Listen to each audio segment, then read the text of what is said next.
Hai, Assalamualaikum warahmatullahi wabarakatuh.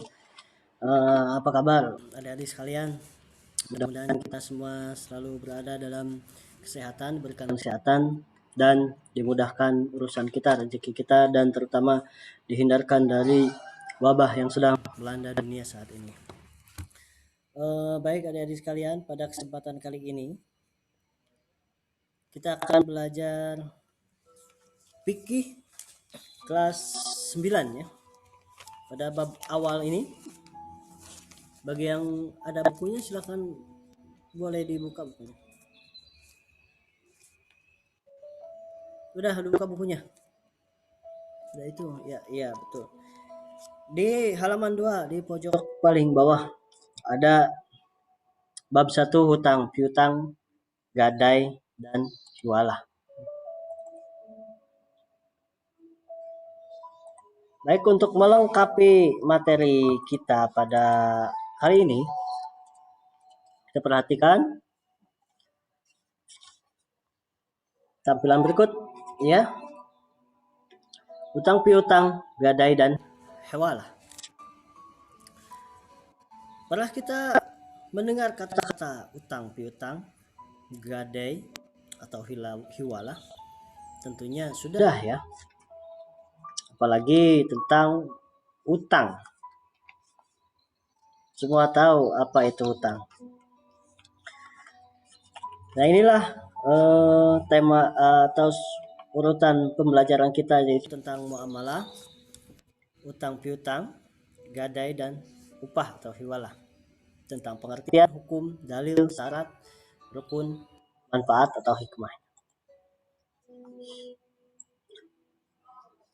Utang piutang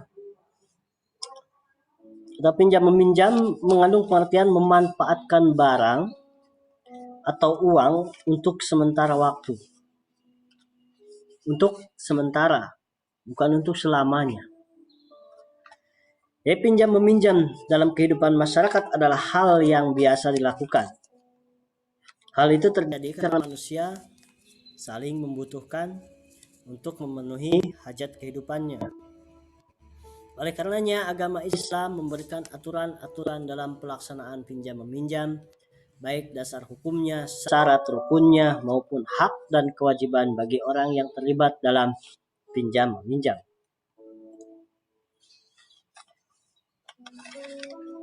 Yang kemudian, halaman 3 di kiri atas dilihat ada poin kedua, yaitu hukum utang piutang. Dalam Quran surat Al-Maidah ayat 2 menjelaskan tentang perintah tolong-menolong dalam urusan kebaikan. Salah satu bentuk tolong-menolong dalam kehidupan bermasyarakat adalah pinjam-meminjam. Jadi pada dasarnya hukum asal pinjam-meminjam adalah mubah, boleh. Hukum dasarnya boleh. Hukum pinjam-meminjam bisa berubah sesuai dengan alasan yang melatar belakanginya, yakni mubah atau boleh sesuai dengan hukum asalnya. Asalnya itu mubah. Kemudian sunnah, apabila orang yang berutang dalam keadaan terpaksa. Contohnya mengutang makanan pokok, utang beras demi untuk memberi makan keluarganya. Sunnah memberikan pinjaman atau memberikan utangnya. Kalau kamu buka warung beras atau orang tuanya ada berdagang, berikan utang pada orang yang membutuhkan, karena itu adalah merupakan sunnah. Kemudian menjadi wajib apabila pemberi utang mendapati orang yang mau minjemnya itu orang yang sangat membutuhkan bantuan. Contohnya memberi utang kepada orang untuk pengobatan keluarganya. Jadi pada keadaan yang begitu sangat sulit, maka kita wajib memberikan pinjaman atau utang kepada orang tersebut, jika kita ada. Yang kemudian menjadi haram apabila orang yang memberi hutang tahu bahwa penggunaan uang itu untuk hal yang dilarang agama. Misalkan pinjam duit untuk minuman keras, beli minuman keras untuk mabuk-mabukan, atau pinjam duit untuk main judi. Nah ini jadi ikut haram. Kitanya juga yang meminjamkannya ikut berdosa, saudara. Kemudian ketentuan hutang piutang halaman 3 pojok di bawah. Dalam kehidupan masyarakat sering terjadi pertikaian antar warga. Bertikai. Salah satu penyebabnya adalah kurangnya pemahaman mereka tentang ketentuan utang piutang menurut Islam. Nah, untuk menghindari perselisihan yang tidak diinginkan, maka kedua belah pihak yang utang ataupun yang memberi utang harus memperhatikan hal-hal berikut ini biar tidak terjadi permasalahan. Apa saja? Ini harus kita ketahui ya. Hutang piutang lebih baik ditulis atau dipersaksikan. Zaman sekarang biasanya secara hitam di atas putih, atas materai. Ada notanya, ada tanda buktinya atau ada saksinya.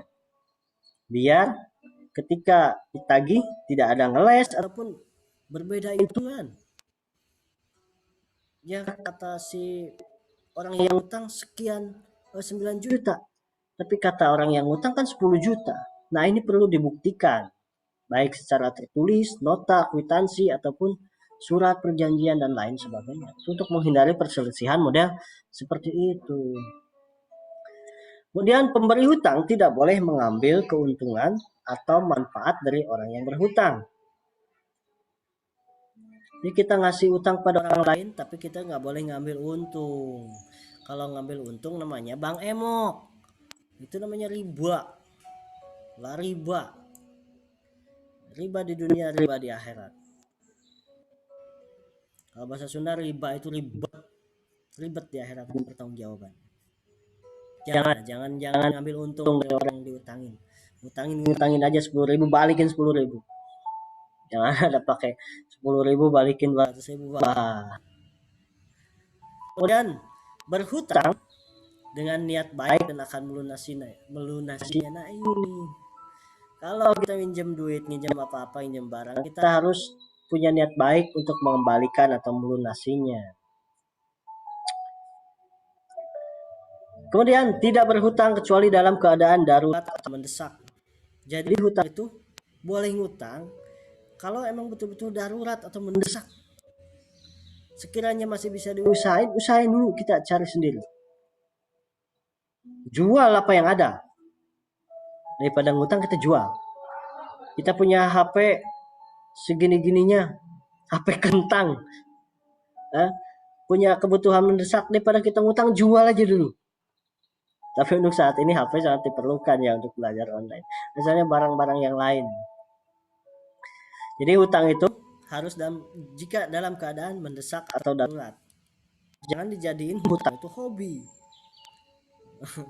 Kemudian jika telah terjadi keterlambatan karena kesulitan keuangan untuk balikinnya, hendaklah orang yang berhutang memberitahu kepada orang yang memberikan pinjaman. Jadi kasih tahulah, WA lah, ya. Kalau janjinya tanggal 10 mau dibalikin, tapi karena uangnya belum ada, bagaimana mau apa yang mau dikasihin?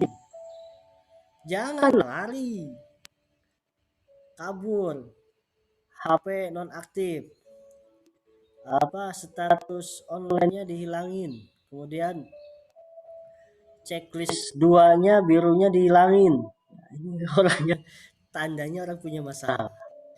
Jujur sajalah. Jangan menghindar dari orang yang memberikan pinjaman, karena kita harus punya niat baik biar orang yang memberikan pinjaman tidak memiliki atau menaruh curiga.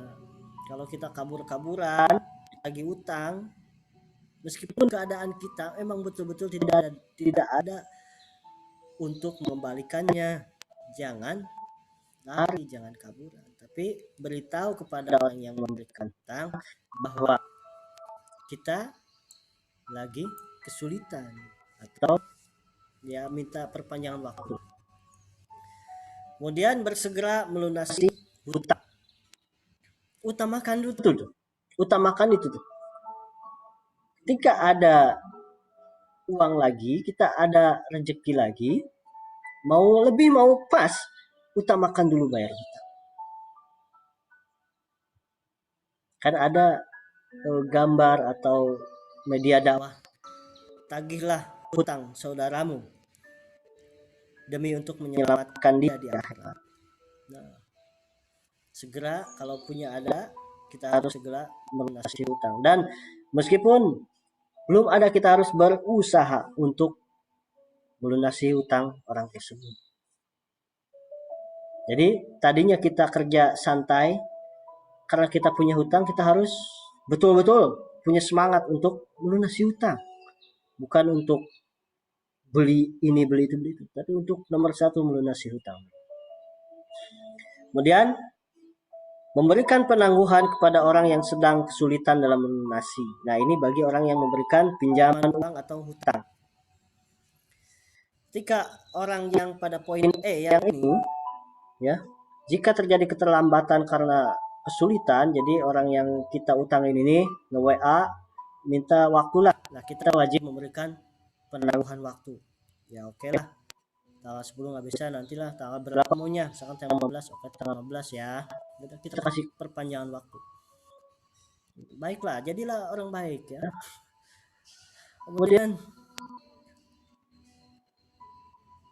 ya itu terakhir, memberikan penangguhan kepada orang yang sedang kesulitan dalam melunasi hutangnya setelah jatuh tempo. Ya tadi setelah tanggal 10 orang yang memberitahu belum bisa membayar, maka kita kasih perpanjangan waktu. Jadilah orang bijak. Orang kaya seperti itu. Biar jadi kaya hati kita kaya.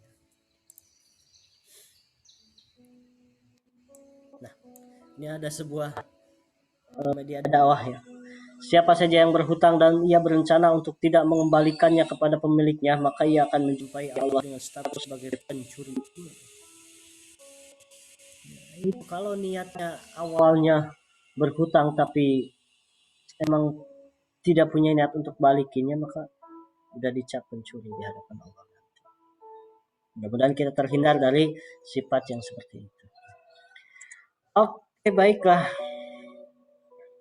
Adik-adik sekalian, itulah bab tentang hutang piutang sebagai awal pembukaan kita di semester genap ini. Mudah-mudahan kita dapat mengambil hikmah dari apa yang disampaikan, dari apa yang kita pelajari pada kesempatan kali ini. Tidak hanya sebatas menghafal materi, tapi mudah-mudahan ini bermanfaat bagi kehidupan kita. Sekian. Wabillahi taufiq wal hidayah. Assalamualaikum warahmatullahi wabarakatuh.